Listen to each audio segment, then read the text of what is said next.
Good morning, students. Today we are doing all the remaining concepts first, and after that, if time permits, then the problems. Right? Otherwise, Wednesday I'm finishing this chapter. No doubt, this looks to be very lengthy chapter, but trust me, it is not a chapter only. So far, whatever is going on, everything will help you. The first concept which I am writing on the left side of the board helps you in the chapter called electrostatics, magnetism, magnetic effect of electric current, and electromagnetic induction. That means 4 different chapters, right? The idea of flux. I remember there are 3 questions pending, maybe in assignment 1 or 2, right? The moment I do this, trust me, those questions will be finished in 5 seconds each. 5 seconds. Such interesting and simple article. The idea of electric flux or magnetic flux basically is the example of dot product of two vectors. Dot product of two vectors. After doing cross product, almost after doing cross product, we came across the idea of area. If you just use area is a scalar, but if you use surface area is a vector. Did we learn this last time, students? Did we learn this last time that if this is a parallelogram, then this is one vector, this is another vector. Suppose this is vector P, suppose this is vector Q, and if this is angle theta, then we learned area of a parallelogram is P bar cross Q bar, बराबर. और इसको हम लोगों ने determinant से solve किया था. That was I J K P X P Y P Z Q X Q Y Q Z plus minus plus, और ये आंसर बेटा वेक्टर आया था. ये आंसर वेक्टर आया था because vector into vector is a vector. बाद में जब हम लोगों ने इसका मॉड लिया था, इसका मतलब अपना आंसर स्केलर आया था. इसका मतलब ये हुआ कि if I talk about this shaded portion, then can I say that is area. Yes. And if I talk about these, याद करो बेटा, याद करो. Was it area vector? Yes. That means this was P bar cross Q bar. Who? This one. And this was P bar cross Q bar का mod. That means now we have the background. That if this is area, then can I say this is area vector? Yes. If this is area, then can I say this is area vector? Yes. If this is area, then can I say this is area vector? Yes. If my palm is area, then can I say this is area vector? If my palm is tilted through 30 degree, can I say area vector is tilted through 30 degree? If my palm is turned through 90 degree, right? Can I say area vector is tilted through 90 degree? From here, if my palm is turned through 180 degree, can I say area vector is turned through 180 degree? Yes or no? If it is turned through 180 degree, then can I say area vector is turned through 180 degree? In very simple language, now you know that area vector is always perpendicular to given area. Yes or no? Now here I have drawn 3 diagrams, exactly the same diagrams, and I have shown some equidistant parallel lines. इसको बोलते हैं बेटा uniform electric field या तो uniform magnetic field. What do I mean by that? If this is north pole of a magnet and if this is south pole of a magnet, perfect symmetric magnet, then the magnetic field is a vector quantity. It is represented by lines of force. These are known as lines of force, and they travel from north pole to south pole. They travel from north pole to south pole. I'm sure you have heard about this in school. I'm sure. Thank you. I'm sure you have heard about this in school. This is indicated by magnetic lines of force. अगर बेटा इसके बदले plate 1 है, plate 1. Suppose this is plate 1 and this is plate 2. This is connected to the positive terminal of the supply, right? And this is connected to negative terminal of the supply. What do I mean by that? If you take 3-pin plug, if you take that socket, there are 3 terminals, na beta? Yes. This is called earthing wala terminal. This is called line, and this is called neutral. So if one of my palms is connected to this, let me call this as plate 1, and my other palm is connected to this, let me call this as plate 2. And when I switch on the supply, that means now the electric field is applied. Now the electric lines of force will travel from positive plate to negative plate.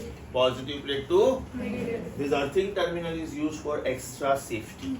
When you use heavy electrical devices like air conditioner, microwave oven, geyser, and so on. Those devices which work on heating effect of electric current, or those who consume higher power. आपका tubelight है that is about 25 watt, right? आपका AC is about 2500 watt, around approximately. That depends on whether it's half ton का AC or 1 ton का AC or 2 ton का AC or 2.25 ton का AC and so on. Depends कि what area is to be cooled down. If for this much area about 4 ton is enough, right? That also depends on number of students sitting over here. But if you go to some big banquet hall where about 400, 500 people are going to be there, you must have seen ACs are everywhere, right? If it is a still bigger banquet hall, then about 1,000, 1,200 people, then it is central AC plus they need extra split ACs like this. Moral of the story. What is this? Uniform electric field. What is this? Uniform magnetic field. अब uniform और non-uniform में क्या फर्क होता है? Uniform मतलब it is indicated with the help of equidistant parallel lines. And non-uniform means it is shown something like this. It is shown something like this. इसका मतलब ये होता है बेटा कि यहाँ पे आप किधर भी इलेक्ट्रिक फोर्स कैलकुलेट करो, सेम मैग्नीट्यूड मिलेगा किधर भी, लेकिन इधर आपको ज्यादा पावरफुल इलेक्ट्रिक फोर्स फील होगा और यहाँ पर आपको कम इलेक्ट्रिक फोर्स फील होगा. Where the lines are crowded, the field is strong. The lines are scattered, the field is weak. इसका मतलब this is the representation of electric field also, magnetic field also. यहाँ पे मैं E भी लिख सकता हूँ सिंबल वाइज, या तो B भी लिख सकता हूँ. एंड बिकॉज ये तीनों डायग्राम सेम है, मैं सेम चीज लिख के टाइम वेस्ट नहीं कर रहा हूँ. What does this mean? Uniform electric field और uniform magnetic field. Same uniform electric field, uniform magnetic field. अब ये एरिया बेटा मैं तीन अलग अलग स्टाइल में रख रहा हूँ. Style number 1, style number 2 and style number 3. That means this is exactly perpendicular to the lines. If my fingers you can visualize as lines of force, then it is exactly perpendicular to the lines. It is exactly parallel to the lines. That means not a single line is passing through the area. And this is inclined. This is inclined. If you want to visualize this with rectangular area, if you want to visualize this, please come on. If you want to visualize this with rectangular area, then suppose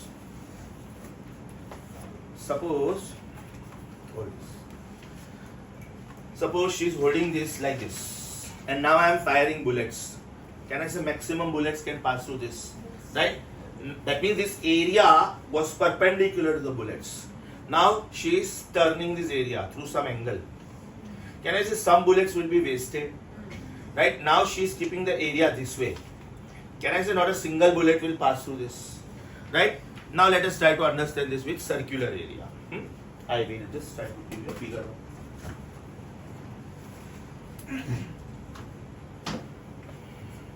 This is circular area, correct?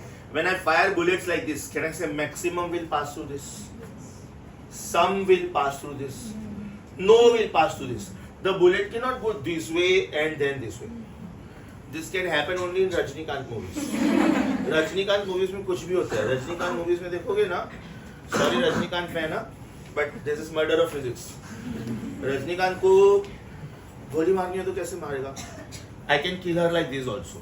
But Rajinikanth को इधर गोली मारनी होती है, इधर छोटे brain पे, तो क्या करेगा? वॉल पे गोली मारेगा, वॉल पे. बाद में उधर जाके रिफ्लेक्ट होकर इधर जाएगी और इधर आपके लगेगी. So it will be like the coin of the carom board. How can bullet go this way? If the bullet is fired there, won't it penetrate through that particular wall? Why will it reflect? But anyways, jokes apart, but it's a fact. When I see Rajnikant movies, I get super annoyed because it is pure murder of physics. You see Rohit Shetty movies. You see Ajay Devgan movies, right? 75 kg का आदमी 1000 kg के आदमी को गाड़ी को उड़ाएगा और वो गाड़ी 10 बार पलटी भी मारेगा. anyways, keep your brain aside. Right? Physics, RIP. Have you got getting the logic? अब तक मैं एरिया वेक्टर एक्सप्लेन कर रहा था. अब sorry, electric field vector. This is electric field vector और magnetic intensity. If you read the very first page of your notes, very first page, then electric not required. I'm just telling you. Examples of vectors में बेटा electric intensity और magnetic induction दोनों words आए थे. तो यहाँ पे E का मतलब है इलेक्ट्रिक इंटेंसिटी. E का मतलब है electric intensity, which is a vector. Because as you see the direction, they are traveling from positive plate to negative plate. If you think about B, it is magnetic intensity नहीं बोलते because intensity is defined as something else. It is called magnetic induction and both are vectors. बराबर. एक बार मैंने area vector ऐसे draw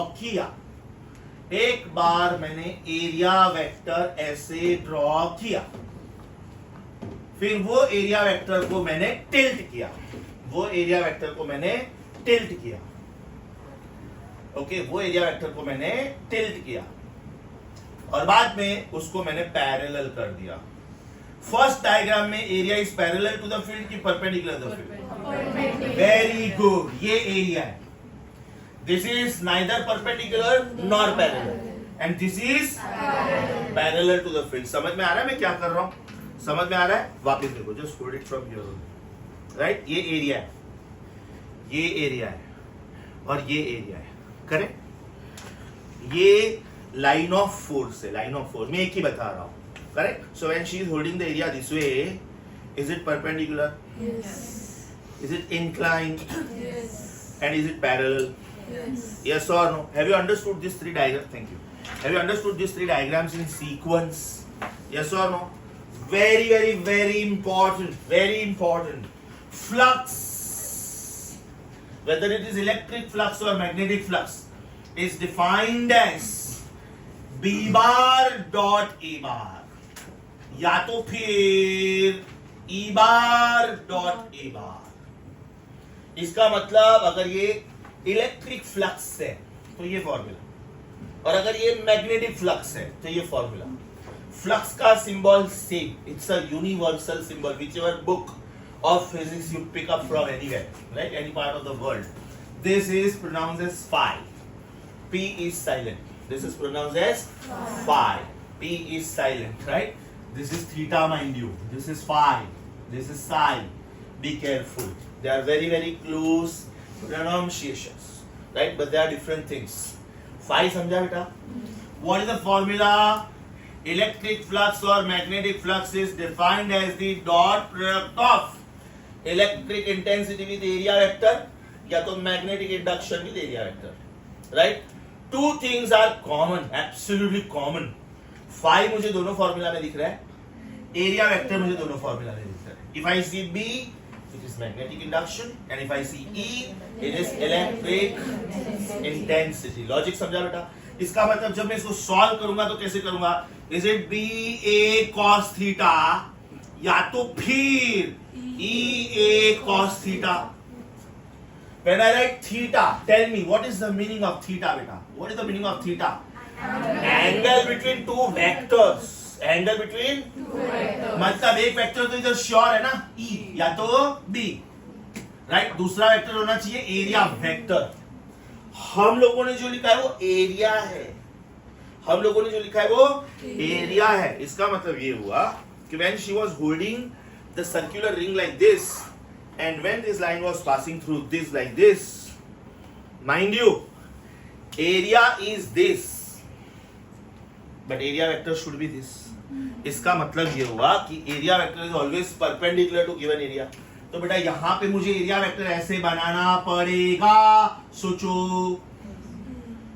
and such a beautiful explanation over here. अभी जो मैंने diagram explain किया, what is the angle between line of force and area? 90 degree. Area बोल रहा हूं मैं, ये एरिया है ये, और ये लाइन है, तो परपेंडिकुलर हुआ ना. अब मैं बोल रहा हूं what is angle between area vector and line? अब जीरो हुआ. बराबर, मतलब आपको ध्यान ये रखना है कि उन्होंने क्वेश्चन में क्या दिया है, the area is making angle 90 degree with the field, that means area vector is making angle, very good, if the area is making angle 0 with the field, therefore if area is making angle 30 degree with the field, hello कहां से ला जाए, super घटिया है, super घटिया, पिलाओ पिलाओ मत, पिलाने का मस्त, पिलाने का नहीं राज, एकदम शक्कर शक्कर पानी पानी, समझा? So if this is area, do you agree with me, this is area vector? अब चेक करो, this is area, that means this should be area vector, this should be area vector, yes or no? या तो this should be area vector, ये ऊपर चलेगा, ये भी चलेगा, yes or no? Area vector is always perpendicular to given area, and if this is area, then do you agree with me, this is area vector? Yes. अब ध्यान से सुनो मैं क्या लिख रहा हूं, that is very very very important. Area is, I'm so sorry, area is perpendicular to the field. Yes. Last diagram में area is parallel to the field. इधर area is inclined. Yes or no? So if area is perpendicular to the field, what can you say about area vector? Parallel to the field. इसका मतलब angle is 0. Angle is 0 इसका मतलब flux will be E into A into cos 0, and that will be maximum. That will be, एकदम अच्छे से समझा?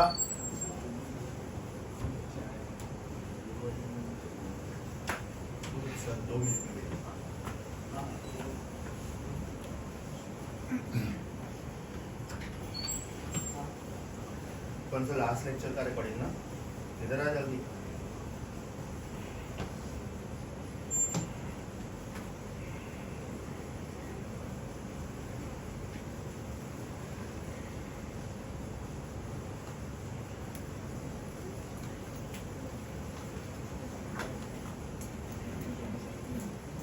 So, if area is perpendicular to the field, can I say area vector is parallel to the field? Yes.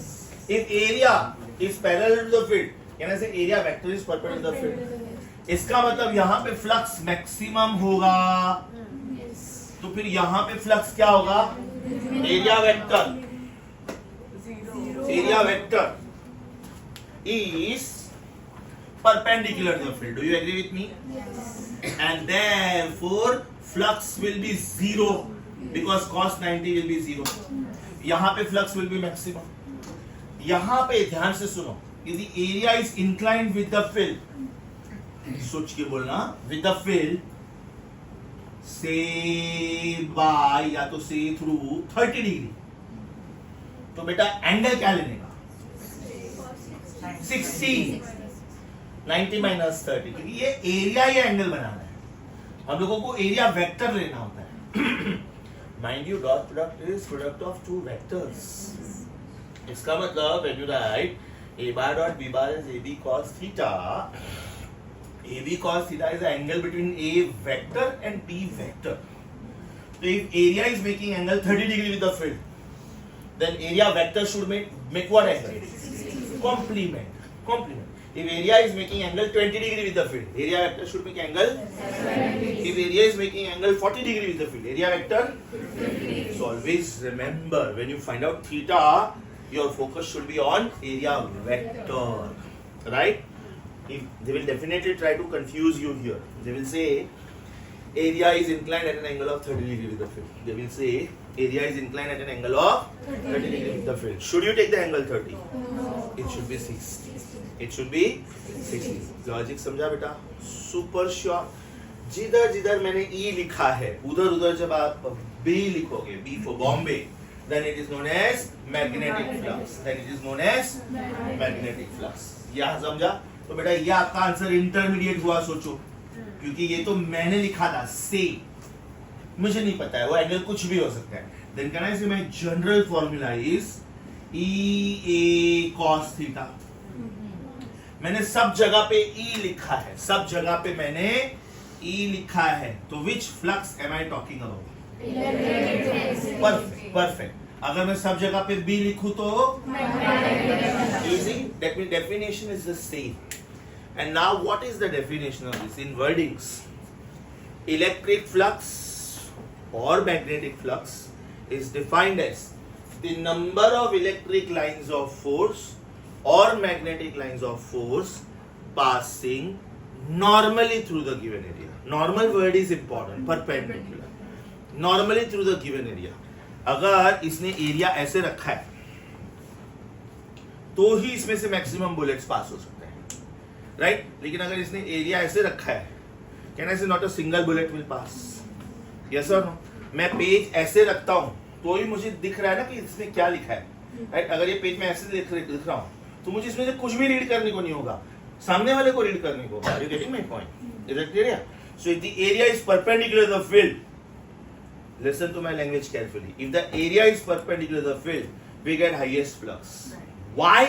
Because area vector will be parallel to the field. And because area vector is parallel to the field, angle is 0.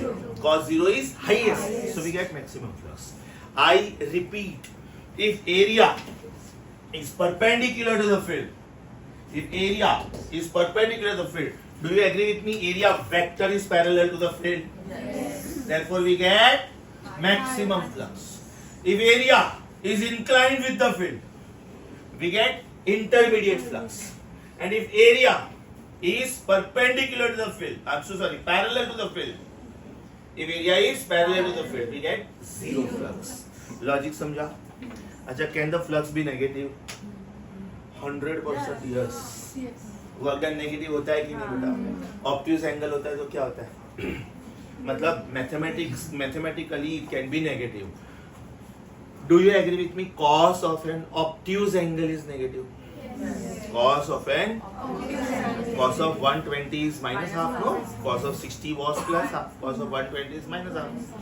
Cos of 30 is root 3 by 2. Cos of 150 is minus 8, and so on. Cos of 0 is plus 1. Cos of 180 is minus 1. Is that the way we said work done can be 0 or positive or negative. Work done 0 कब होता है? When force vector and displacement vector are perpendicular. Yes or no? एकदम अच्छे से समझा बेटा. What is the definition of flux? Electric flux or magnetic flux is defined as the number of electric or magnetic lines of force passing normally through the given surface area. Normally through the given area. Normally मतलब at right angles. Yes or no? ये मेरे साथ एकदम perpendicular रहेगा ना, I will be able to pass maximum bullets through this. अगर ये inclined है, some bullets will be wasted. और अगर ये मेरी लाइन ऑफ साइट को पैरेलल है, इसमें से एक भी बुलेट में पास नहीं कर पाऊंगा. Is it clear? Very very beautifully given in iPad notes. IPad notes पढ़ो. ओके, आपके थियोरी नोट्स में सिर्फ ये एग्जाम्पल के तौर पे आता है. आईपैड नोट्स में I am giving you the details because it is useful for future chapters also. जल्दी. Today we are first doing all concepts. You will find this on page number here. Numbering here, page number. You will find this on page number 30. Yes, very beautifully. Very beautifully. Left side. Your time starts. Revise flux. Revise flux.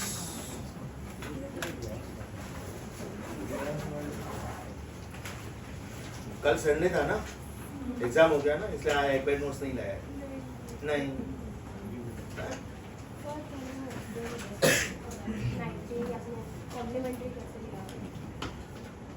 what is angle between area and area vector? What is angle between area and area vector? Always 90. So if the area is inclined with the field at 30, that means area vector must have been inclined at 90 minus 30. Common sense. मुझे importance किसको देना है, area को कि area vector को? Because dot product is product of two vectors. So if I say area is inclined at an angle of 20, तो वो theta नहीं हुआ 9. हाँ, लेकिन अगर मैं ये बोलता हूँ कि area vector is making angle 60 degree with the field, मैंने एरिया वेक्टर ही बोल दिया सीधा, तो वही लेने का. लॉजिक समझा? खाली एरिया बोला तो सबट्रैक्ट फ्रॉम 90, एरिया वेक्टर बोला कुछ नहीं करने का, because that is the official way of defining it. Got my point? मैंने 50 बार बोला जब तक ये चैप्टर खत्म नहीं होता आईपैड नोट्स साथ में ही रखना है. किन महान आत्माओं के पास आईपैड नोट्स नहीं है? Get up please. This is really bad, really bad. तुम्हारे मार्क्स कम आए ना बाई चांस, या तो आए नहीं तो इंट्रोस्पेक्ट करना. I am not here to shout at you, right? nor you are 5th standard student or 4th standard student or 2nd standard student कि जिनको ये बार बार बोलना पड़ता है टीचर को. You are 15 plus, you are mature enough. मेरे लिए नहीं लाते हो तुम लोग आईपैड नोट्स. मुझे तो सब ज़बानी याद है, मैंने लिखा है कौन से कॉर्नर पे क्या लिखा है सब याद है मुझे. तुम लोगों को पढ़ना है, तुम लोगों को एग्जाम देना है. ये सब चीज़ें मुझे बोलनी नहीं चाहिए, शर्म आनी चाहिए तुम लोगों को. बैठो.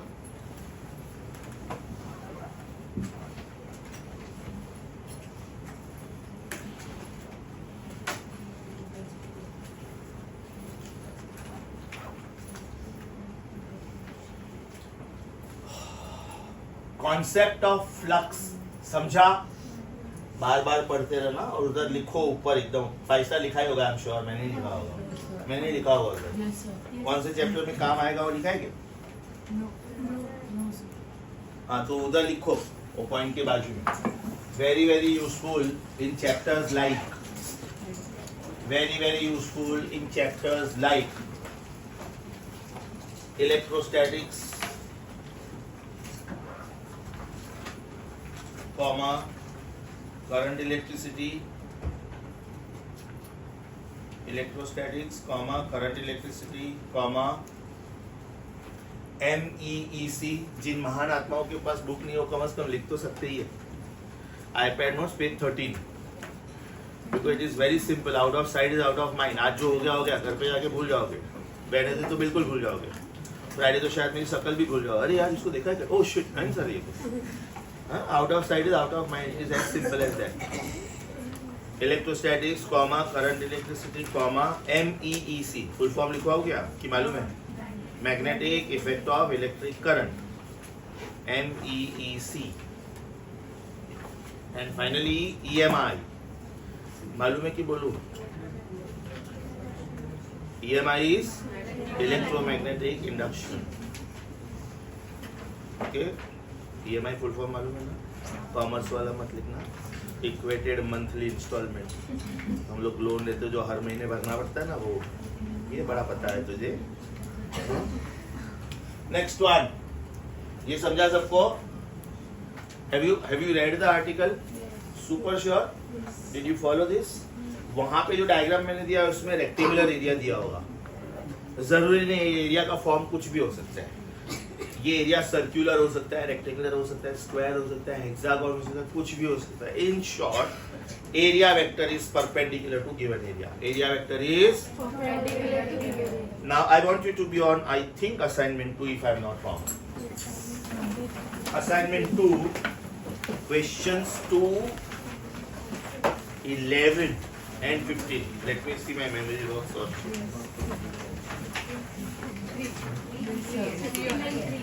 असाइनमेंट 3 होगा. हाँ, डॉट प्रोडक्ट वाला असाइनमेंट 3 है. Sorry, 2, 11 and 15. चेक करते चलो one by one. Give me the answer of 2 आराम से. द स्केलर प्रोडक्ट मतलब dot product of electric field intensity with area vector through the given line of force is electric flux. Yes or no? बाजू में लिखो refer iPad notes page 30. Refer iPad notes page 30. I am sure मैंने second question में लिखवाया होगा. Solve 11 and 15. Yes. Are you all on assignment number 3? Are you all on assignment number 3? Question numbers 2, 11 and 15. Are you all on assignment number 3? questions 2, 11 and 15. 11 का answer दो. Sorry,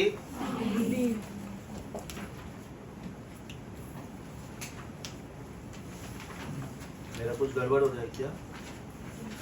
The example of 7th का भी बोला, 7th बोला, 11th answer should be Delhi. चलो 15. Yes, answer बोलो. Answer should be A. B is magnetic induction and A is area. Answer is A. Yes or no? अब इसके ऊपर ये लोग मैथमेटिकल प्रॉब्लम कैसे पूछते हैं, ध्यान से सुनो. Very beautiful mathematical problem. एक प्रॉब्लम में ऐसे डिक्टेट करता हूँ, एक्स्ट्रा प्रॉब्लम डिक्टेट करता हूँ. You can have this on bottom of page number 50. पहले सुन लो बेटा, ध्यान से सुन लो. पेज नंबर 50 पे एक प्रॉब्लम कॉपी करोगे, खाली पहले सुन लो, खाली पहले सुन लो. Electric field intensity vector is given by 5I plus 4J minus 3K. This is electric field intensity given. If electric field intensity is this, okay, and the lines of force, which lines of force? Obviously electric lines of force are passing through area, are passing through area, are passing through area 5 meters square, 5 meters square. Yes or no? Then what is the flux? Then what is the flux? Now very important is this area lies in which plane? वो बहुत important है, right? आपकी मर्जी, आप लोग बोलो कौन से प्लेन में, XY प्लेन में, YZ प्लेन में कि XZ प्लेन में? XY प्लेन में. So area 5 meters square lying in XY plane, lying in XY plane. Then the flux is how much? Then the flux is how much? इसको मैं थोड़ा छोटा problem कर देता हूँ. चलो, ओके. 5I plus 4J, ये XY प्लेन में तो ये Z एक्सिस पे होगा. हाँ, मुझे Z रखना ही पड़ेगा. कितना लिखा था? 3K लिखा था, माइनस 3K बराबर. आप सोल्यूशन देखो बेटा, इसका सोल्यूशन देखो. What is electric field intensity vector? 5I plus 4J minus 3K बराबर. Area is 5 meters square. In which plane? मेरे लिए इंपॉर्टेंट कौन है? Area vector. So area vector is 5K. सोचो, area vector is always perpendicular to the given area. समझा कि bouncer गया, but ये पार्ट सबसे ज्यादा मेन था. Since area vector is always perpendicular to given area, इसलिए मैंने आपको पूछा कि आपको यहाँ पे कौन चाहिए. If you say XY plane, my answer lies along Z axis. If you say YZ plane, my answer lies along X axis. If you say XZ plane, my answer lies along right. अभी ये E vector हो गया. मुझे इसको importance नहीं देना था, मुझे इसको इंपॉर्टेंस देना था. Yes or no? So what is my answer? Flux is E bar dot A bar. So is it 5I plus 4J minus 3K dot 5K? सोचो, मेरा आंसर आएगा -15. Reason I bar dot K bar is 0. J bar dot K bar is 0. K bar dot K bar is 1. -3 5 जा -15, -15 1 जा. समझा कि पूरा step लिख के बताओ. मतलब ये वहां पे हम लोगों ने जो 3 क्वेश्चंस के तीनों की तो थियरी थे, थियरी मतलब डेफिनेशन था. लेकिन इसके ऊपर वो लोग प्रॉब्लम कैसे बना के पूछते हैं. नाउ अप्लाई कॉमन सेंस ना. मैं E वेक्टर या B वेक्टर कुछ भी दूं, how many possible ways are there for me to give you E vector या तो B vector. Only I, only J, only K, INJ, JNK, INK, IJK. मैंने IJK दे दिया सीधा सीधा 3 डायमेंशन में. एरिया कोई भी एक प्लेन में होगा, या तो XY प्लेन, या तो YZ प्लेन, या तो XZ प्लेन. आपको क्या लेना है? Area vector. मतलब एरिया वेक्टर डेफिनेटली कोई भी एक एक्सिस पे आएगा. कैन वी से area vector therefore is axial vector. Area vector is always axial vector. एक चीज याद करवाता हूँ, पार्टिकल इज परफॉर्मिंग सर्कल, ये बेटा रेडियस वेक्टर है, ये वेलोसिटी वेक्टर है। आपको स्कूल में से पता है velocity vector is always along the tangent. याद करो हम लोगों ने v vector is equal to omega vector cross r vector किया था कि नहीं? आपके नोट्स में ये भी एकदम ब्यूटीफुली दिया हुआ है। बाद में हम लोगों ने l vector is r vector cross p vector किया था कि नहीं? बाद में हम लोगों ने torque vector is equal to r vector cross f vector किया था कि नहीं? तो ये और ये they lie along the axis of rotation. That's why they are called axial vectors. I'm sure this is very beautifully given in your iPad notes. Right? If no, I will make you add that.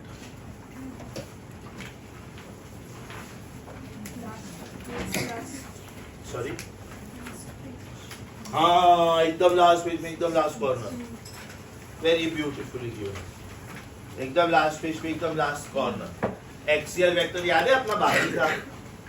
Axial vector is the one which lies on the axis of rotation. Everybody here, if the fan rotates, what can you say about the vector which lies here? Axial vector, and that is nothing but omega vector, angular velocity vector. That is nothing but angular momentum. That is nothing but angular force. In simple language, angular quantities. They lie along the axis of rotation. Here they are. Logic समझा? Sure? अगर मैं door open करता हूँ ये वाला, हाँ, तो ये डोर फिलहाल ऐसा दिख रहा है मुझे, ऐसा। ये डोर जब मैं ओपन करूंगा तो ये ऐसा होगा। तो if I am going from here to here, my answer is neither here nor here nor here nor here nor here nor here nor here, my answer is here. दो की मारामारी में तीसरा answer. So this becomes axis of rotation. समझा? Flux का concept समझा? Extra example भी समझा? I insist you should copy this example. I insist you should copy this example. और बेटा एग्जाम्पल बोर्ड एग्जाम में भी आ सकता है, नीट में भी आ सकता है। बाई चांस नीट के स्टूडेंट्स कभी कभी MSc CET देते हैं to keep their option open for pharmacy, उसमें भी आ सकता है। Very popular question.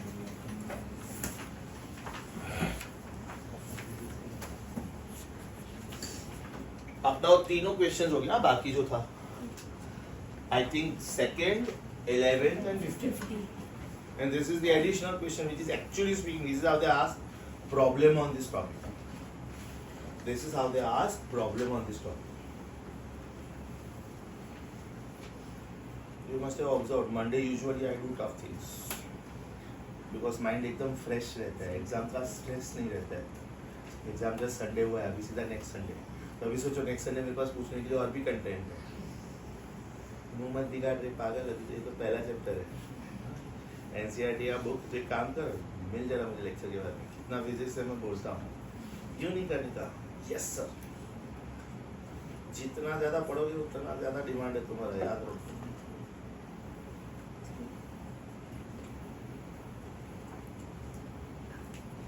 Rohit Sharma, Virat Kohli, all of them must be in their early 40s, I mean 35 से 36 के बीच में होंगे। अभी वो रिटायर भी हो गए ना, उन्होंने रिटायरमेंट अनाउंस कर दिया, but that demand will be life time.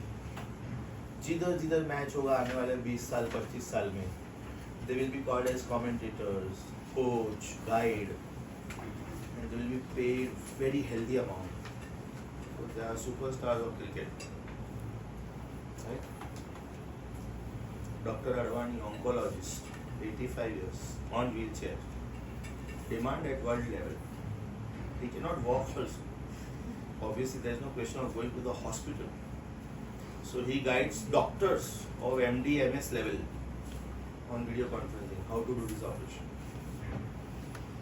If there are some very complicated operations, people call him up. He will come on video and he will guide you what to do. Or he will tell you on the phone which medicine is going to be most effective. But first you have to explain the doctor exact symptoms of the patient. Exact symptoms, पूरा report लिखना पड़ेगा उसको, इसको क्या क्या चीज़ की allergy है, क्या क्या मेडिसिन की एलर्जी, क्या क्या प्रॉब्लम, जिसको डायबिटीज है कि नहीं, ब्लड प्रेशर कितना है, everything. Imagine the patient is not in front of you and you are treating that patient, how knowledgeable you should be. हो गया ये problem? Sure?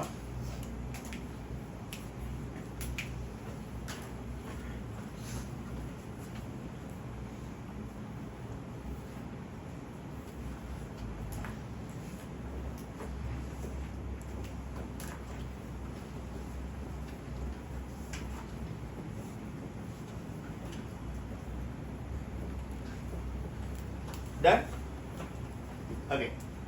Next article. Have you understood the meaning of flux? Very, very, very important. Sir, बोलो. is there any unit? हाँ unit है बेटा, लेकिन फिलहाल आपको समझ में नहीं आएगा. Unit of E bar is Newton per coulomb. It is force upon charge. Unit of area is meter square. So इसका यूनिट है न्यूटन मीटर स्क्वायर पर कूलम. अगर ये इलेक्ट्रिक फ्लक्स है तो, अगर ये मैग्नेटिक फ्लक्स है, अगर ये मैग्नेटिक फ्लक्स है तो इसका यूनिट है वेबर पर मीटर स्क्वायर और इसका यूनिट है metre square. So answer is weber. या तो फिर इसका यूनिट है tesla, favourite of mister Elon Musk, and this is meter square. So the unit is Tesla meter square also. If the magnetic field is 1 Tesla or 2 Tesla or 3 Tesla, it is supposed to be very, very powerful field. It is used in MRI, magnetic resonance image. So when you enter the lab, you should not have any metal on your body, any metal, right? You will have to remove your clothes also. They will give you their clothes, medical clothes, so that they are very sure there is no metal button also. ये मेरा जो shirt है ना, ये shirt भी नहीं चलेगा शायद, क्योंकि इसमें कोई तो एक तो मेटल बटन है, शायद ये लास्ट वाला, मुझे नहीं पता है, तो ये भी नहीं चलेगा. I will have to wear their coat so that they are very sure कि इसमें कोई metal नहीं है. Otherwise, if it is the magnetic field of 2 Tesla or 3 Tesla, the machine will pull me and I die on the spot. Is that clear? Overdose of anything. I think I have got one video. I saved some videos as educational videos in my archives. उसमें ये video मैंने संभाल के रखा है कि if you don't follow some rules in medical clinics or hospitals, what can happen to you, right? In fact, doctors are more susceptible to all this. Doctors who treat you for cancer, they also wear one coat all the time, which is having lead sheets inside, because they are constantly in vicinity of X-rays and electromagnetic radiations. So they are more susceptible to having cancer. So they have to be more careful. Are you getting this? ये हो गया बेटा. Next article. What is the concept of normal reaction? Of course, when you start with the chapter kinematics, when you start with the chapter gravitation, when you start with the chapter Newton's laws of motion, you're going to be taught this.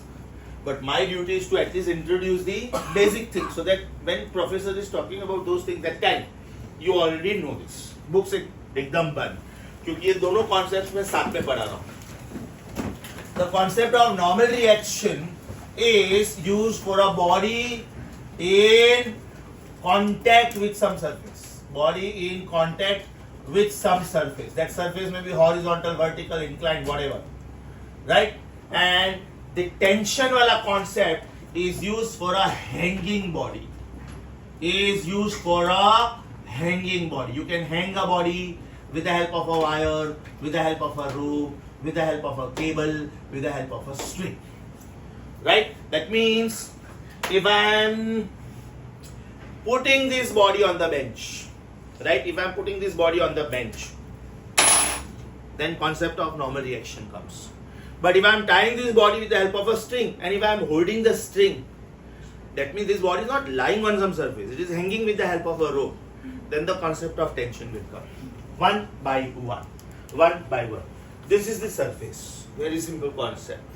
This is the body kept on. Suppose your book, or maybe this is a bench, you are sitting on it. You are sitting on it. This is called center of mass. Or else if you are talking about weight, then this is called center of gravity. Always remember one golden rule.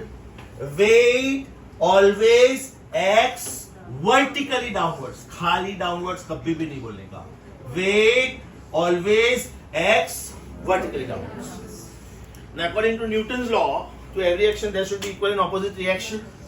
Right? The word normal says that it should act at right angle. The word normal says that it should act at right angle. Surface ऐसा है ना बेटा? तो normal reaction exactly perpendicular direction में act करेगा. Do you see this is at right angles? Surface is exerting force on the body at right angles, and this is denoted as N या तो R. R for reaction force and for normal reaction force. Sometimes, to be more specific, they use NR. तीनों का मतलब same. ये समझा? अब एकदम ध्यान से सुनो। ये डायग्राम में मैंने बॉडी बताया ही नहीं। ये सरफेस है and this surface is incline through some angle से थीटा। तो सरफेस जितने एंगल से इंक्लाइन होता है, ये सरफेस था, was the surface, now the surface is inclined, right? तो सामने नॉर्मल रिएक्शन भी उतने ही एंगल से इंक्लाइन होगा। Try to understand. ये सरफेस था, बराबर ना? ये सरफेस था फर्स्ट डायग्राम में। अब मैंने सरफेस को इंक्लाइन किया 30 डिग्री से। अगर ये बॉडी था, आई एम सो सॉरी, ये सरफेस था और ये बॉडी था, बराबर? ये बॉडी था, करेक्ट? तो कैन आई से माय फर्स्ट डायग्राम वर्क्स? अब ये सरफेस को मैंने 30 डिग्री से इंक्लाइन किया है, तो नॉर्मल रिएक्शन वेक्टर भी तो 30 डिग्री से इंक्लाइन होगा, बराबर? अगर सरफेस को मैंने 60 डिग्री से इंक्लाइन किया है, तो नॉर्मल रिएक्शन भी तो 60 डिग्री से इंक्लाइन होगा। Moral of the story: if the surface is inclined, then the normal reaction vector also is inclined. जब सरफेस ऐसा था, तब नॉर्मल रिएक्शन ऐसा था। सोचो, जब सरफेस डॉटेड लाइन से बताया मैंने, तभी नॉर्मल रिएक्शन डॉटेड लाइन से था।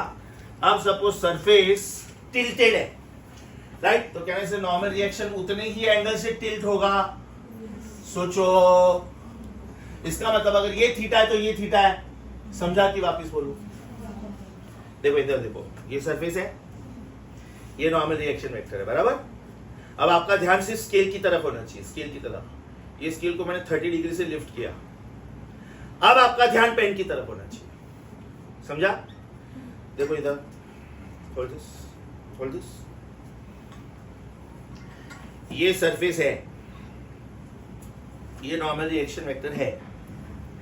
हाँ, ये लाइन ध्यान में रखो, खाली वर्टिकल। हाँ, अभी कोई भी एक जन टिल्ट करेगा इसको, यू टिल्ट, हाँ करो चलेगा, नो प्रॉब्लम। ये नॉर्मल रिएक्शन वेक्टर अभी ऐसा हुआ, पहले ऐसा था ना? ये तो मेरा परफेक्ट लाइन है ही ना, पहले ऐसा था, ये ऐसा है, यस और no? So through whatever angle, suppose she is tilting this through 19 degree, then okay, this is tilting through 19 degree. If she is tilting through 90 degree, no problem, this is also tilted through 90 degree. Moral of the story: अगर ये theta है तो ये theta है। समझा कि वापस बोलो? Super sure? क्योंकि रिजोल्यूशन में काम में आएगा। अभी जो मैं लिख रहा हूं ये रिजोल्यूशन में काम में आएगा, right? Shall I take you on to third diagram? पहले डायग्राम में बॉडी और सरफेस दोनों थे। Surface was horizontal, normal reaction was vertical. बाद में मैंने सिर्फ सरफेस को इंक्लाइन करके समझाया कि थीटा किसको लेने का। अभी वो इंक्लाइन सरफेस पे बॉडी है, मतलब आप फ्लाईओवर पे ड्राइव कर रहे हो, या आप नॉर्मल रोड पे ड्राइव कर रहे थे। अभी आप फ्लाईओवर पे ड्राइव कर रहे हो, या आप नॉर्मल रोड पे चल रहे थे, या आप इंक्लाइन सरफेस पे चल रहे हो, माउंटेन पे चल रहे हो। Are you getting my point? चलो, where should be the weight? Where should be the weight? Always downwards, vertically downwards. Do you agree with me? सोच के बोलना बेटा, नॉर्मल रिएक्शन वेक्टर कैसा होना चाहिए? Should it not be this? समझा कि वापिस बोलूं? क्यों? क्योंकि अभी सरफेस ऐसा नहीं है। नहीं समझा? God bless you. सच्ची में चलो ध्यान ही नहीं है। ये सरफेस ऐसा था, अभी सरफेस ऐसा है। What is the definition of normal reaction? It is the force by the surface on the body at 90 degree. Normal word का मतलब ही 90 होता है। सरफेस कौन है? ये, तो उसको 90 डिग्री कौन होता है? ये। Is this 90 degree? Is this the surface now? Body on inclined surface, अभी ठीक है। Dotted मतलब सरफेस ऐसा था, अभी नहीं है। मैंने ये सरफेस को स्लोप बनाया, बराबर? तो who is this? And now very important is somebody must balance the weight. देखो, अगर वेट बैलेंस नहीं हुआ ना तो 3 चीजें हो सकती है। देखो, वेट के 3 चीजें। मैं इधर खड़ा हूं हार्ड सरफेस पे, So whatever I exert on the ground reacts back.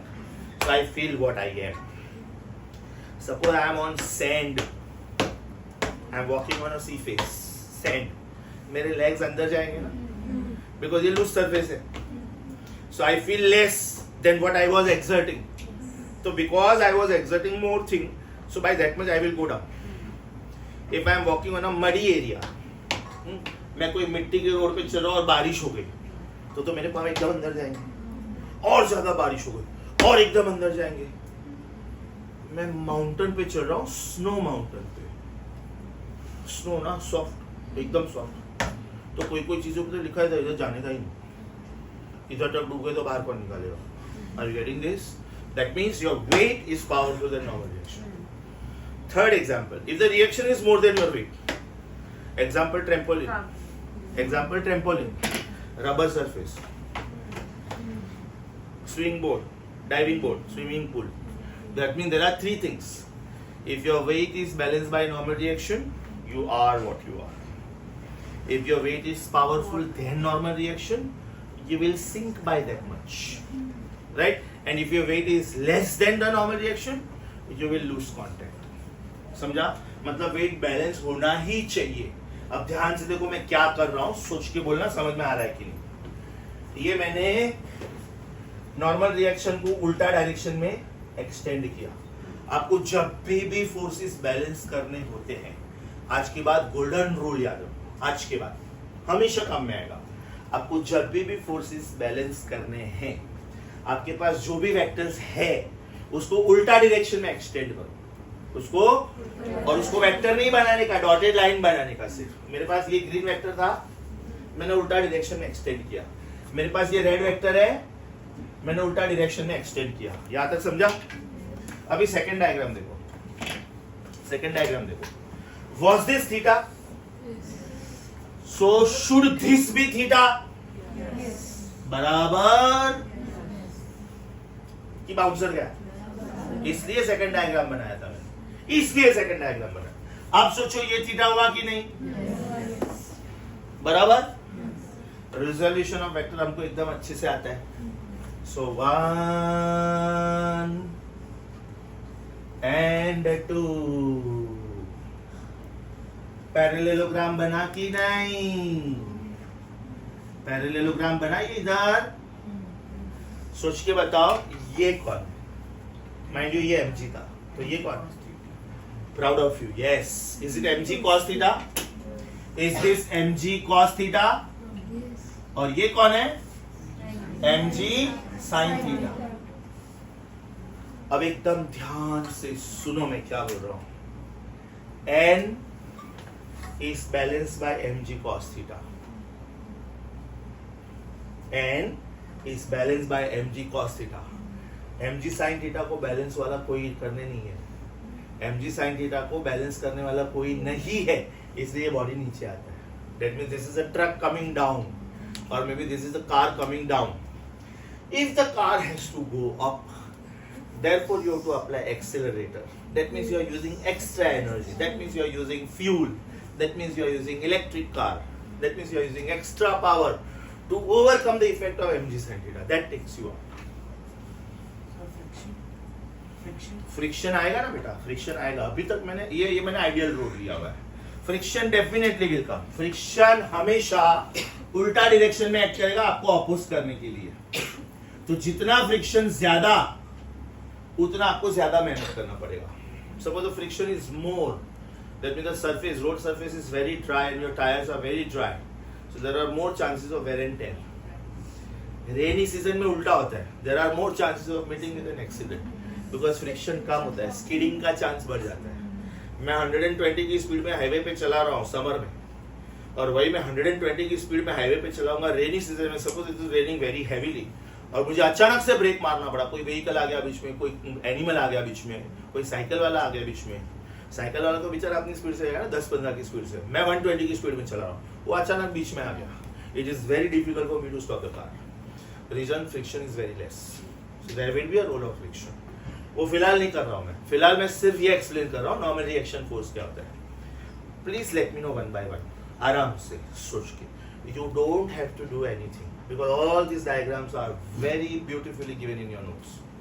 iPad notes बेटा मैंने इसीलिए देके रखे हैं कि आप डायग्राम ड्रॉ करने में कुछ गलती नहीं करो, टाइम वेस्ट नहीं करो.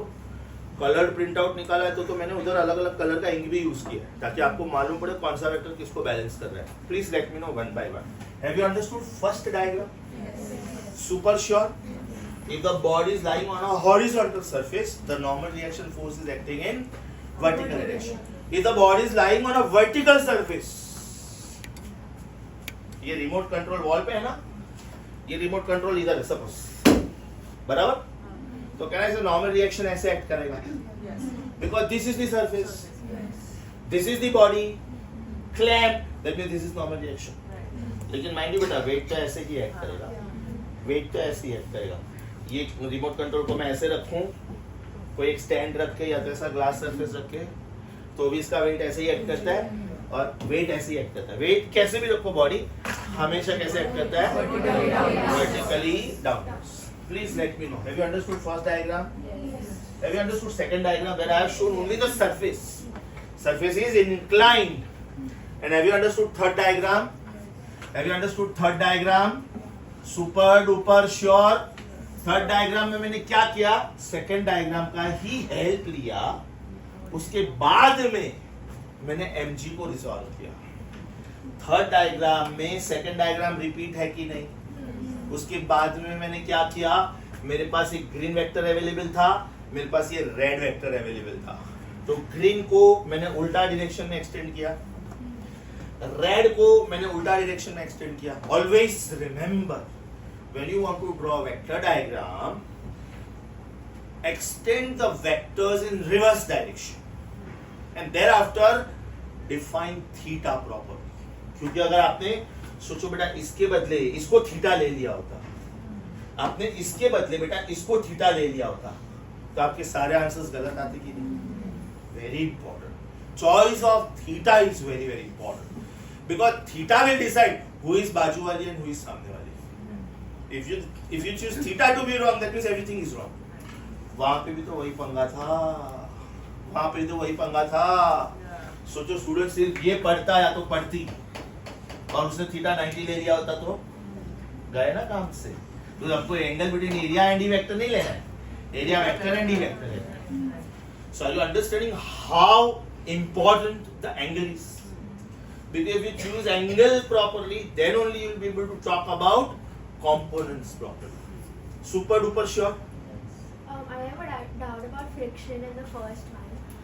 If उसमें भी the weight, उसमें बेटा अगर वो बॉडी रेस्ट पे है ना तो कुछ आएगा ही नहीं, तो फिर तो इसमें तो बॉडी से मूविंग होनी. but अगर even if it's moving, the weight acts downwards and the same weight is acting upwards also. Same weight is not. No, force. No. Normal reaction.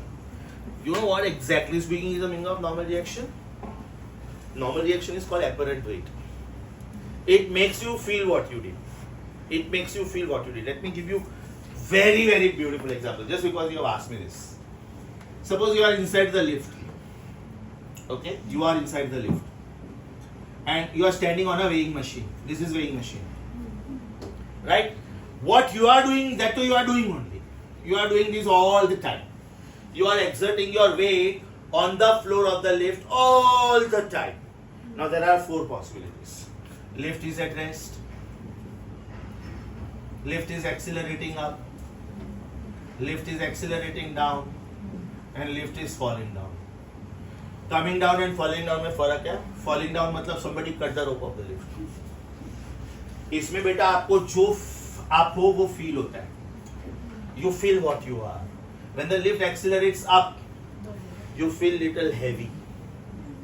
When the lift accelerates up, that means the lift will have to do additional work against the gravity because it wants to go up. If the lift comes down, you will feel little less weight.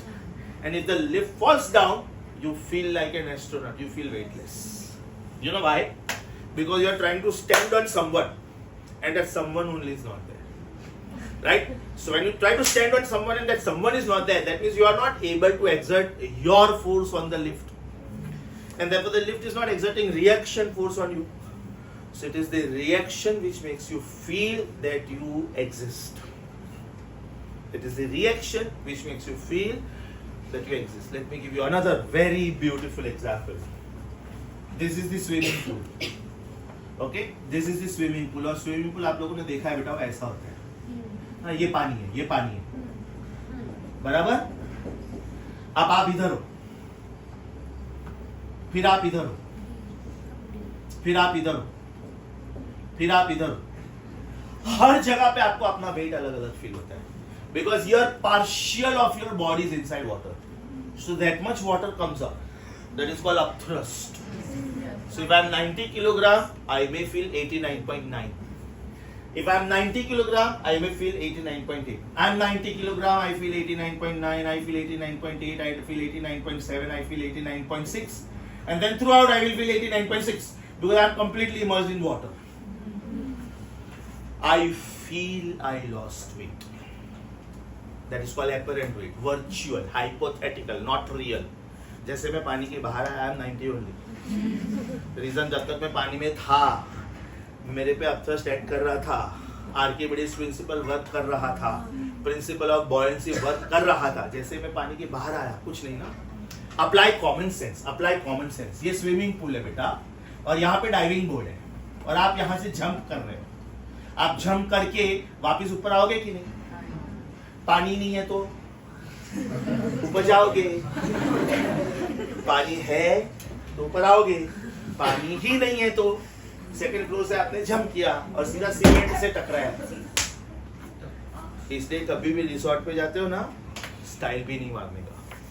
You may be a very good swimmer, no problem. लेकिन जहाँ पे लिखा है ना diving not allowed, वहाँ पे style नहीं मारने का. यंगस्टर्स को ये बहुत आदत होती है. 4-5 बॉयज का ग्रुप गया ना, और वहाँ पे 4-5 गर्ल्स की सपोज कंपनी आई है उधर, वो भी सोलो ट्रिप पे, बराबर. तो ये क्या करेगा, ऐसा डाइविंग बोर्ड पे सर, उसका ध्यान डाइविंग में होता ही नहीं. कोई खूबसूरत लड़की मुझे देख रही है कि नहीं, बाद में जैसे उसको लग रहा है ना देख रही है, स्टाइल में जंप मारेगा, डॉल्फिन स्टाइल. अरे बेवकूफ, कुछ 4 फीट डीप स्विमिंग पूल और तेरा हाइट 5.5 है, इधर टकराएगा सर तुम्हारा. And you are a very good swimmer, but when this happens, temporarily you lose your consciousness, right? Maybe for 5 seconds, 6 seconds, 10 seconds. Those are more than enough to kill you. You were a very good swimmer, but you were not in your senses. So your brain is not commanding you, come on swim, go up idiot, you are drowning. You are gone. Is that clear? तो जहाँ पे लिखा होता है ना, do not die means do not die. Right? जहाँ पे official professional swimming pool होता है ना बेटा, वहाँ पे 25 फीट डीप का भी अवेलेबल होता है प्रोविजन. जब आप रिजॉर्ट्स में जाते हो, रिजॉर्ट्स में देखना ज्यादातर 5 फीट तक पानी होगा, और आपका हाइट 5 से ज्यादा है, मतलब वहाँ पे डाइविंग अलाउड ही नहीं, लिखा ही होता है.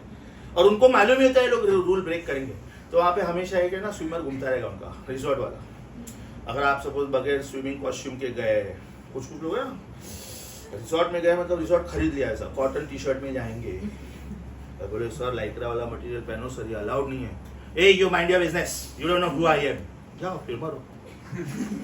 Cotton not allowed. Reason, slippery surface में साइड में किधर नहीं ले, कॉटन फंस गया, अगेन यू आर ड्राउनिंग. एकदम यू नो बॉडी को स्टिक होने वाला मटेरियल चाहिए, बॉडी टाइप.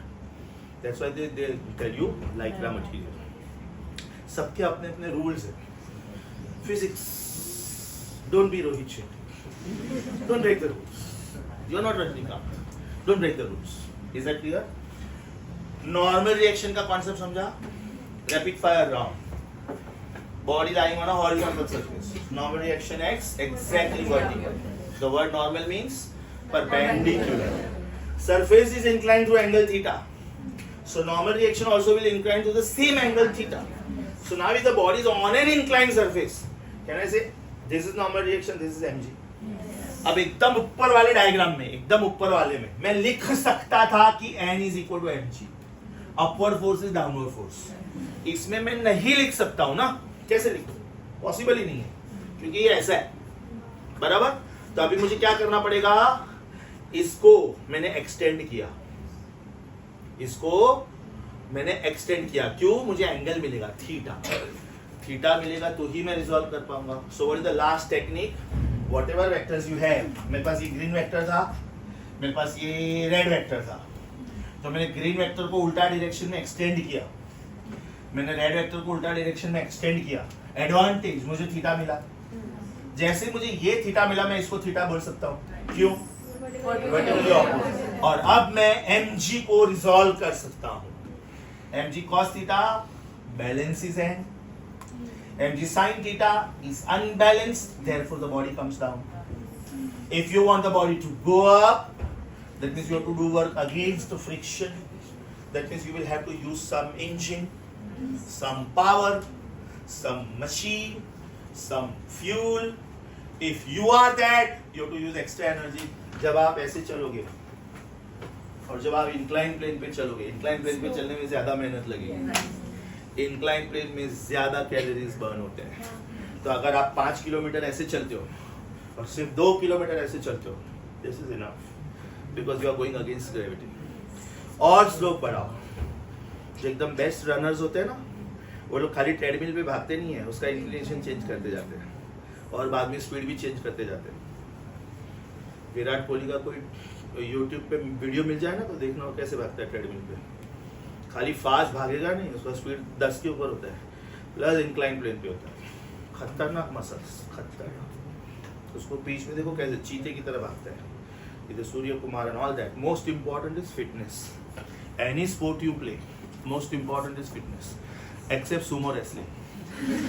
सुमो रेसलिंग में रोज ऐसा 5-6 किलो फैट खाओ, फिश खाओ, चिकन खाओ, 25-30 अंडे खाओ, ये बॉडी बनाओ, 150 किलो प्लस, बैठ जाओ किसी ऊपर, मर जाएगा। लेकिन वो भी नहीं मरता क्योंकि वो भी तो सामने सुमो ही होता है, वो भी नहीं मरता। That means in Olympics only in certain games you are allowed to put on weight, otherwise you are rejected.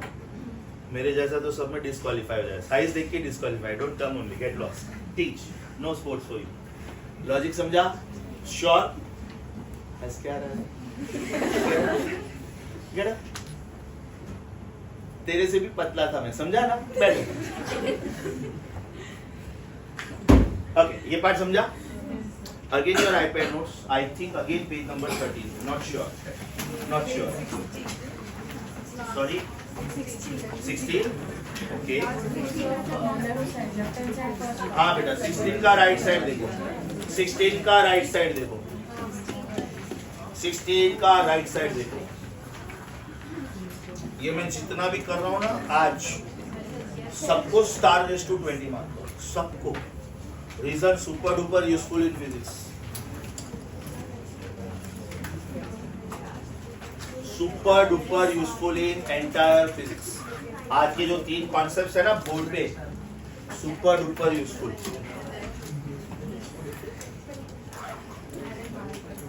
ये आईपैड नोट्स का कौन सा पेज था? और अभी जो है वो कौन सा है? 16।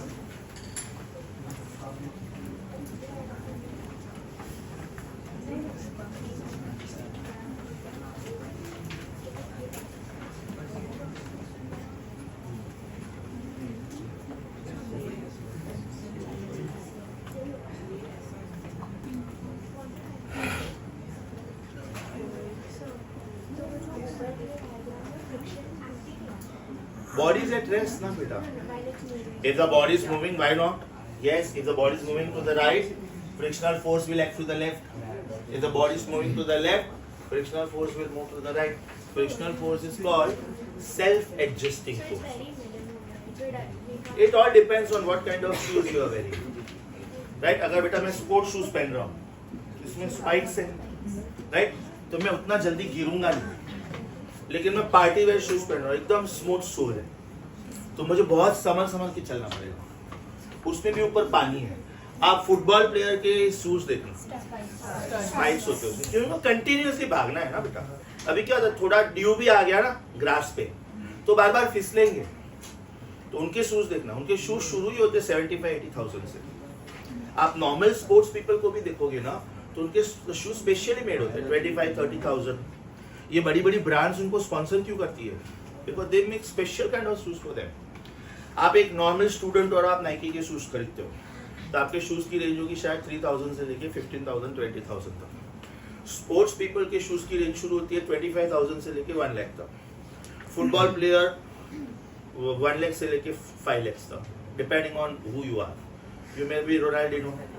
You may be Messi. Of course. You don't have to spend anything. Whatever you wear, bloody company is giving you a lot of money for that. Sir, if the surface of the shoe is smooth, we won't be able to walk on smooth surface, right? We'll fall. Correct. Very very true. Because friction will be less. Yes or no? ये बड़े tyres में grooves क्यों होते हैं? Tyre एकदम smooth क्यों नहीं होते? अब ट्रेन का व्हील देखो और कार के टायर देखो. ट्रेन का व्हील एकदम स्मूथ होना चाहिए क्योंकि वो स्मूथ उस पे चलता है. Yes or no? ट्रेन के ब्रेक्स भी अलग होते हैं. एयर ब्रेक्स होते हैं. नॉर्मल मैकेनिकल ब्रेक से तो ट्रेन रुकेगा ही नहीं. एकदम powerful air brakes and magnetic brakes होते हैं. You are going to learn about magnetic brakes in the chapter EMI, electromagnetic induction. उसके ब्रेक्स भी स्पेशल होते हैं. प्लेन के ब्रेक स्पेशल होते हैं. पायलट खाली वो फ्रिक्शन ऑफ टायर्स पे डिपेंड नहीं करता है. उसका ग्राउंड स्पीड 200 किलोमीटर पर आ रहा है. वो स्पीड में प्लेन रोकने जाए टायर फट जाएगा और आप लोगों का दिमाग फट जाएगा. बिकॉज इमेजिन प्लेन में टर्बुलेंस भी आता है तो आप डर जाते हो कि यार मेरा क्या होगा. जो भी भगवान में बिलीव करते हो सबको याद करना चाहिए, राइट. पायलट का स्किल लैंडिंग में होता है, टेक ऑफ में नहीं होता है. टेक ऑफ तो हर कोई कर लेता है, लैंड कैसे करता है वो इम्पोर्टेंट है. आप सोए और आपको एकदम झर्क भी नहीं है और बाजू वाला बोले चल ये अपना स्टेशन आ गया उतरना है. That is called proper land.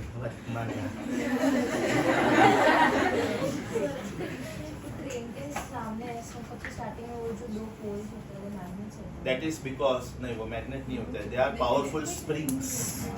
अब सपोज ब्रेक फेल हो गया, नहीं वो तो बाजू में कंस्ट्रक्शन चल रहा है. अपना एसी वाइब्रेट नहीं होता है. एसी में बाजू में कंस्ट्रक्शन चल रहा है. देखिएगा क्रेन दिखाओ. Crane part of physics. हाँ सो सॉरी. वो ट्रेन के आगे जो एकदम पावरफुल सपोर्ट होता है ना, दे आर पावरफुल स्प्रिंग्स. अब मान लो ब्रेक फेल हो गया या तो अपने ट्रेन के आगे और कोई ट्रेन आ गया, तो जब वो टकराते हैं ना तो दोनों स्प्रिंग्स की वजह से वो एक दूसरे में तुरंत नहीं चिपकते unless and until the speed is very high. अभी जो एकदम सीरियस एक्सीडेंट हुआ उसमें वो ट्रैक ही गलत दे दिया. मतलब signalling also is very important.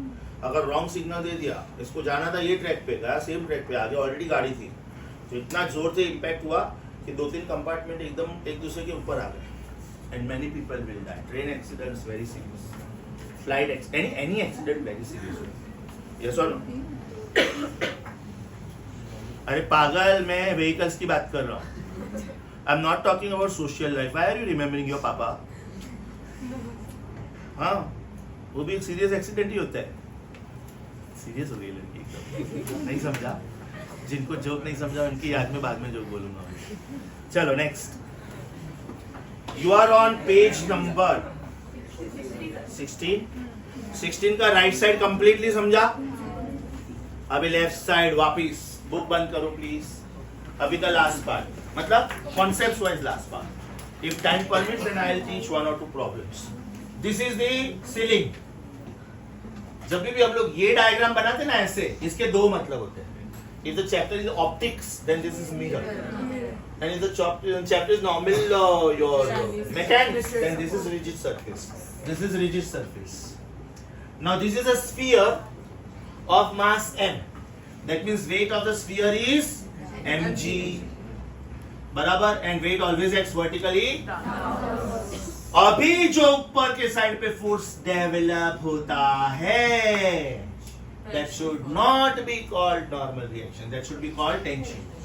That should be called tension. Always remember when you're talking about a hanging body, right? Mean I am on the surface. What is felt by me is normal reaction. Mean hanging with the help of a rope.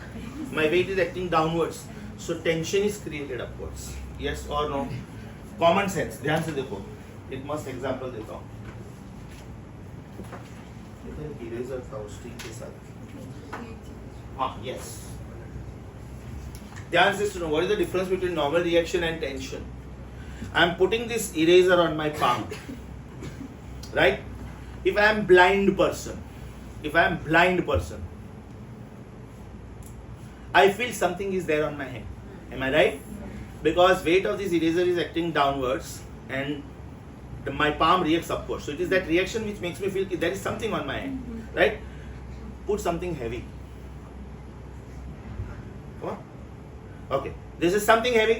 Okay. Take this. Put something more heavy. Maybe a book or maybe set of books. Yes or no? This makes me feel because of normal reaction. Now what is tension? ये body को मैंने अपने हाथ पे रखा था, अब ये बॉडी को मैं स्ट्रिंग से पकड़ रहा हूं. ये बॉडी मेरे हाथ पे है ही नहीं. I am holding this body through a string. That means there is someone who makes me feel weight of this, and that someone is tension. Are you getting this? Who makes me feel that this eraser is on my palm? Normal reaction. I am not holding the eraser directly. I am holding it like this. Right? मैंने ये body को पकड़ा ही नहीं है, और ये string तो एकदम लाइट वेट होगा ना. ये तो खाली ये इसको होल्ड करने के लिए. But do I feel something? Yes or no? So imagine something like this happens. Come on.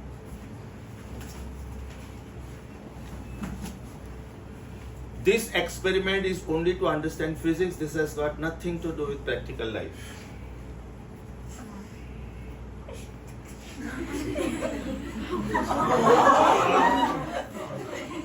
I feel tension and she is tensed. समझा? I feel physics वाला tension because she is hanging at the end of the rope. She was touching the ground, so nothing happened to her. But suppose she was 6 inches above the ground and I was holding the rope. Yes or no? You are the blessed one to be elected. You know why? You came late. Punishment. Logic समझा बेटा? Super sure. Tension और normal reaction का फर्क समझ में आया? Okay. तो left diagram समझा? अब left diagram में मैं लिख सकता हूँ T is W. अब इसको मैंने शिफ्ट किया, इसका मतलब it is a pendulum now. इसका मतलब it is a pendulum. Mind you, this body is at rest, so downward force is balanced by upward force. Now this is oscillating. इसका मतलब when it goes from here to here, correct, weight is still acting downwards. You know that weight is always acting downwards. Tension is always developed along the string, along the rope, along the wire, along the cable. Again, super duper concept in practical life. आप लोग majority जगह पे cables use करते हो. आपका lift सबसे बड़ा example cable है ना. सोचो कितना ज्यादा वेट कैरी कर सकता है वो, बराबर. लिफ्ट के अंदर लिखा हुआ होता है ना, maximum weight 850 kilogram, maximum 6 people can go. You know what is the actual capacity of this lift? 8,500 kilogram. That is called factor of safety. मतलब जितना वेट एक्चुअली ये लिफ्ट का केबल कैरी कर सकता है, उसका वो लोग 1/10 लिखते हैं टू प्ले सेफ. राइट? अगर आप 900 किलोग्राम गए ना अंदर, तो केबल टूटने वाला नहीं है, कुछ नहीं होगा. आप 1700 गए तो भी केबल टूटने वाला नहीं है. राइट? लेकिन लोग ये रूल्स ब्रेक करते हैं. अरे एक जन आएगा चलेगा. तो नाउ द मैकेनिज्म इज, वो दरवाजा ही बंद नहीं होगा. जब आप 6 से ज्यादा ऊपर गए ना, लिफ्ट के इंडिकेटर पे और डिस्प्ले पे लिख के आता है फुल. तो जब नेक्स्ट पर्सन अंदर जाएगा ना, बाकी के अंदर जो ऑलरेडी उसको बाहर भगाया, यार तेरी वजह से लिफ्ट बंद नहीं है, बाहर जाना नेक्स्ट उसमें.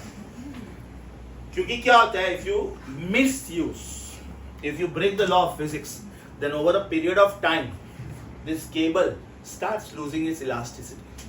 राइट? आप लोगों ने देखा होगा, जब कोई बहुत पुराना लिफ्ट होता है ना, सेम फ्लोर पे आके नहीं रुकता है, थोड़ा ऊपर या तो थोड़ा नीचे, और बाद में वो बराबर से दरवाजा ओपन नहीं होता है, उसका लॉकिंग सिस्टम खराब हो जाता है. यस और नो? खर्चा अल्टीमेटली किसको आता है? आप लोगों, because you are the society members. मेरे बिल्डिंग में अगर 40 फ्लैट्स हैं और मुझे मंथली मेंटेनेंस आ रहा है, जो भी आ रहा है, 4,000 रुपया, 10,000 रुपया, जो भी. अब अगर लिफ्ट का मिस यूज होता है तो लिफ्ट वाले ने बिल भेजा कि अगर आपको ये केबल ठीक करना है तो 4 लाख का खर्चा है.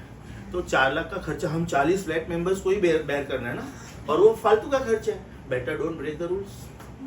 अगर मैं अपनी गाड़ी ठीक से नहीं चलाता हूँ, बराबर, वेरेंटर होगा, टायर पंक्चर होगा, ब्रेक पैडल खराब हो जाएंगे, सब कुछ, तो मैं जब मैकेनिक के पास जाऊंगा, वो खर्चा तो मुझे आना है. Better drive properly, don't break the rules. Simple. यहाँ पे फ्रिक्शन का कोई पार्ट नहीं है. यहाँ पे फ्रिक्शन का कोई पार्ट नहीं है तो वो जो बेटा. यहाँ पे air friction, that is called viscous force. When the friction is exerted on the body by liquid medium or gaseous medium, that is called viscous force. Viscous. So है, it is called air friction. So lift can sometimes get bad because of the force. Like friction. Very rare, very rare. Because lift के cables जो होते हैं ना, very beautifully made, perfect engineering science. आप ये जो बड़े बड़े स्लैब्स लगाते हो मेट्रो रेलवे पे, those cranes are fantastically powerful. They have got a capacity of carrying 150 tons, 150,000 kilogram. उसमें perfect rope pulley system होता है. Human beings cannot do this only. मैं 1000 आदमी को भी लगा दिया ना, तो भी वो 50,000 किलो का स्लैब कैसे उठाएगा? अरे लगाएगा तो भी ऊपर कैसे रखेगा? So imagine our old time engineering. The time of Bahubali and the kings and all that. तो वहाँ पे वो king के बड़े बड़े statues बनते थे. एलिफेंट्स की हेल्प से, बड़े बड़े स्लैब्स की हेल्प से वो लोग पूरा आइडल उठा के सा रखते थे. That means they had brilliant knowledge of engineering. Brilliant. Is that clear? They had knowledge of vectors, they had knowledge of zero, they had knowledge of number system, Vedic mathematics. Okay, are you getting this?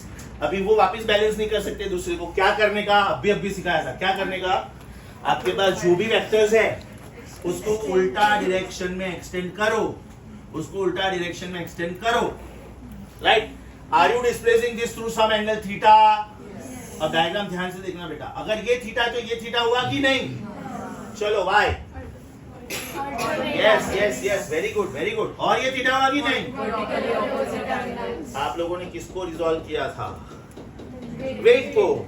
वापिस wait को resolve करो. वापिस wait को resolve करो. तो ये कौन है? बराबर, वेट इज mg ना. Weight is mg. तो ये कौन हुआ? I am so proud of you. What is the job of mg cos theta? To balance the tension. Tension balance नहीं हुआ तो क्या होगा मालूम है? सोचते हैं. T has to be mg cos theta. If T is more than mg cos theta, this bob will shift towards the fixed point. Because ये force इससे powerful है. अगर mg cos theta T से powerful है, तो this body will go outside. That means you are using something like a rubber band or a spring, which is elastic in nature. So you are not supposed to use that also. Check करो. ये एक ही arc पे घूमता है ना? Is it going dancing this way? No, because this string has to be inextensible and incompressible. Inextensible and right. चलो बेटा, mg sin theta कैसे एक्ट करेगा? आप डायग्राम खुद देखो और खुद डिसाइड करो कौन सा फोर्स अनबैलेंस फोर्स है. So this is mg sin theta which keeps the bob oscillating. आप सोचो ये सेम डायग्राम मैंने ये साइड पे बनाया होता तो mg sin theta ऐसे एक्ट करता. मैंने ये डायग्राम ऐसे बनाया. इसका मतलब mg sin theta always acts towards the original position. mg sin theta always acts towards the original position था बेटा. It will always help the bob to perform oscillatory motion. So mind you, this is called simple pendulum. This is called simple pendulum. अगर यही pendulum को मैं ऐसे घुमाऊं, then this is called conical pendulum. This is your merry-go-round. This is your merry-go-round. इसका मतलब एक ही example में मैं 4 एक्सप्लेन कर रहा हूं. Vertical merry-go-round, slow down, slow down, slow down, slow down, slow down, slow down, slow down, becomes simple pendulum. Horizontal circle, slow down, slow down, slow down, becomes conical pendulum. Does it look like a cone? Yes. समझ में आया? वापस देखो. Vertical circle, उसका short form is simple pendulum. This is part of vertical circle. Horizontal circle, और ये दोनों chapter मैं ही लेने वाला हूँ. ये दोनों 12th स्टैंडर्ड के चैप्टर्स हैं. Names of the chapters are circular motion and oscillation. ये 12th standard government text book chapter number 1 and chapter number 4 by Nayan sir. मैं ये सब बैकग्राउंड में क्यों तैयार कर रहा हूँ? क्योंकि अभी वो सब जब मैं करूँगा मुझे ये सब बोलने की जरूरत ही नहीं है. But you have to be super duper strong in your iPad notes. Super duper strong. No actually एक पॉइंट भी नहीं छोड़ सकते आप. यस और no? Are you on iPad notes? Page number again 17. 16. I'm sorry. Okay बेटा. पूरा article देखो पूरा. अच्छा नीचे मैंने एक शॉर्ट एग्जांपल दिया. मैंने ना इधर कुछ शॉर्ट एग्जांपल जो रियली टफ एग्जांपल्स है ना वो मैंने खुद नहीं सॉल्व करके दे दिए. There are some real tough examples in your notes. maybe in assignments or maybe in practice papers, maybe in Marvel, maybe in USS. USS is Universal Set Score. तो इसमें कुछ जगह पे मैंने वो सॉल्व एग्जाम्पल मैंने खुद ही सॉल्व करके दे दिया है, so that you just have to understand them again and again and again. So now whatever part of chapter we are studying, mind you, it is supposed to be the tough one. It is supposed to be frequently asked. Okay? वो नीचे जो example दिया वो फिलहाल मत पढ़ो, सिर्फ page number 16 का लेफ्ट अपर हाफ पढ़ो. Page number 16 left upper half.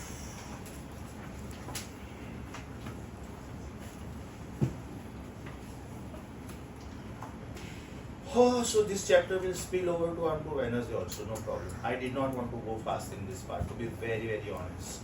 Right? Super important articles. इसको भी बेटा ये पूरा पेज है ना, इसको स्टार रेस टू 20 मार्क करो. Page number 16 is star race to 20, पूरा page.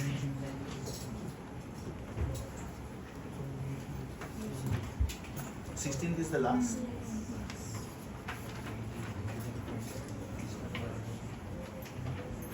Homework for you, page number 16, 2 times. On loose sheets. Homework for you, page number 16, 2 times. एकदम अच्छे से करके आना इसको प्लीज. वो जो एग्जाम्पल है वो नहीं करने का. इसको इसलिए एकदम अच्छे से करके आना because next time I am finishing HOTS. Next time that's on Wednesday I am finishing HOTS and I am not taking DCQ on Wednesday because it is not required. Reason, इसके ऊपर के MCQs अभी तक मैंने करवाए ही नहीं, और इसके आगे के जो भी MCQs मैं करवा चुका हूँ वो ऑलरेडी मैं संडे एग्जाम में पूछ चुका हूँ. यस और no? So start working very hard because coming Sunday is physics again, और उसमें मैं पूरा iPad नोट्स का हेल्प लूंगा.